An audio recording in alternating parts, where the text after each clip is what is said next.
So my name's Adrienne and I'm a cancer support advisor with Tenovus Cancer Care. So one of them who's seen me here is Mr Jones. He lives in Swansea, but he's quite able to travel and he quite enjoys coming down here with his brother in the car. The difficulty for him was he was diagnosed with terminal cancer, I think it was July of 2014, and he's got a 12-year-old son, so it's quite a difficult situation. He's a single parent, so it was quite a lot of pressure on him on how he was going to manage sort of while he was unwell, but also after he passed away then.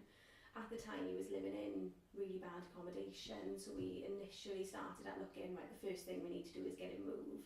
It was quite a difficult time for him having to move, but the council were able to support him with financially with helping the move. We were able to get some grants in as well from other organisations like Macmillan and a hardship grant for ourselves. So with all the grants they were able to pay a company to move him. He was too unwell at the time to actually think about moving himself. We then had to sort of look at the side of it that he was a family man, he did have a son, there was nobody else that could really help him out at the time.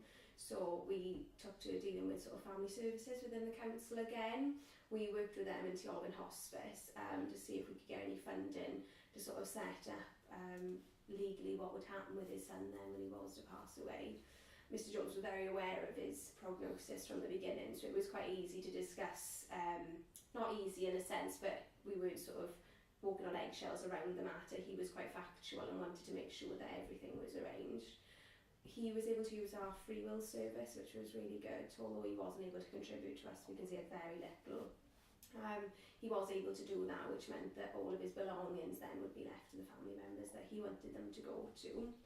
We managed to get some funding in from other grants and organisations again to pay for solicitors' bills to make sure the legal fees were all paid for his son to be left with his sister, so that he knew when the time did come, everything was covered. So those were the first things that we looked at, although it wasn't primarily a benefits matter. We looked at sort of the whole family and how we could help. In the meantime then, Mr Jones underwent radiotherapy and chemotherapy, and he was given a prognosis of roughly 6 to 8 months to live. And we were able to get sort of full benefit entitlement because he was given that prognosis.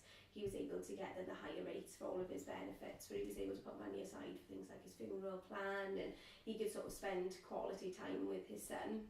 We also had like social workers involved, more on a side of somebody being able to spend time with his son, taking him to sort of McDonald's, play football, things like that in the community. So it was more like a community support environment, so that at the time when he does pass away, there is somebody there who's going to be a familiar face who can still spend that time with him during the week.